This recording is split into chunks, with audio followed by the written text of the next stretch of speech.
கோடைக்காலம் வந்தாச்சு, கொடிச்சம்பங்கியும் பூத்தாச்சு. இந்த கொடிச்சம்பங்கியின் ஸ்பெஷல் என்னன்னா, இந்த பூக்கள் பட்டன் போலவே இருக்கும். இதற்கு மேலே விரியாது. பூக்களை கூர்ந்து கவனிச்சிங்கன்னா தெரியும். மஞ்சள் நிறத்தை உடைய அதிக நறுமணம் வீசக்கூடிய கொடிச்சம்பங்கி செடியை வீடுகளில் வளர்க்கும்போது அந்த வீட்டில் ஐஸ்வர்யம் நிறைந்திருக்கும். கொடிச்சம்பங்கி பூக்களை வைத்து பூமாலை கட்டலாம். இந்த பூக்கள் பட்டன் போன்று இருப்பதால் மாலை பார்ப்பதற்கு மிக மிக அழகாக இருக்கும்.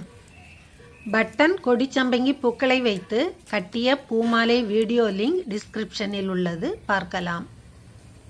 அதிக நறுமணம் வீசும் கொடிச்சம்பங்கி கொடியை வீடுகளில் வாங்கி வளர்க்கலாம். வீட்டு தோட்டத்தில் கொடிச்சம்பங்கியை வளர்க்கக்கூடாது, பாம்பு வரும், எறும்பு வரும் அப்படின்னு சொல்கிறாங்க. எங்கள் வீட்டு தோட்டத்து கொடிச்சம்பங்கியில் அப்படி எதுவுமே இல்லை. என்ன வரும்னா தேனீ வரும், வண்டு வரும், தேன்சிட்டு வரும், இதெல்லாம் தான் வரும்.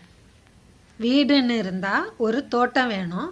அந்த தோட்டத்தில் ஐஸ்வர்யமும் மங்களமும் தரக்கூடிய ஒரு மஞ்சள் நிற கொடிச்சம்பங்கி செடியும் வேணும்.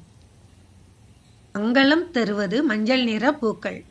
அதிலும் மகாலட்சுமியின் அருள் பெற்ற அதிக நறுமணம் வீசக்கூடிய கொடிச்சம்பங்கி செடியை வீட்டில் வளர்த்து அதிலுள்ள பூக்களை பறித்து இறைவனுக்கு சாற்றி வழிபடும்போது ஐஸ்வர்யம் தானே வருகிறது. கொடிச்சம்பங்கி வளர்க்கும் வீடுகளில் ஐஸ்வர்யம் அதிக அளவில் நிறைந்திருக்கும். பூக்களை பறிக்க முடியாத அளவு அதிக அளவில் பூத்து தரையில் கொட்டுகிறது. பூக்கள் வேண்டும் என்பவர்கள் கான்டாக்ட் பண்ணுங்க. அதுபோல அதிக அளவில் காய்களும் காய்த்து விதைகளாக தொங்கிக் கொண்டிருக்கிறது. வேண்டும் என்பவர்கள் வாங்கி கொள்ளலாம். எந்த செடியாக இருந்தாலும் தாய் செடியின் தரத்தை பொறுத்துதான் பூக்கள் பூக்கும். செடி வளர்க்க அதிக விருப்பம் உள்ளவங்க செடியை குழந்தை போல பார்த்து பார்த்து ரொம்ப கஷ்டப்பட்டு வளர்ப்பாங்க.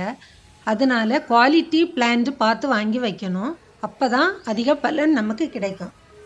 கொடிச்சம்பங்கியில் பல வகைகள் இருக்கிறது.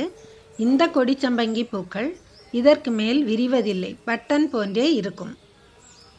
பூக்களின் வாசனை காற்றில் கலந்து அந்த இடமே நறுமணம் வீசும். இந்த பூக்களின் வாசனையை சுவாசிக்கும் போது டென்ஷன் ஃப்ரீயாகி புத்துணர்ச்சி கிடைக்கிறது. நன்றி, வணக்கம்.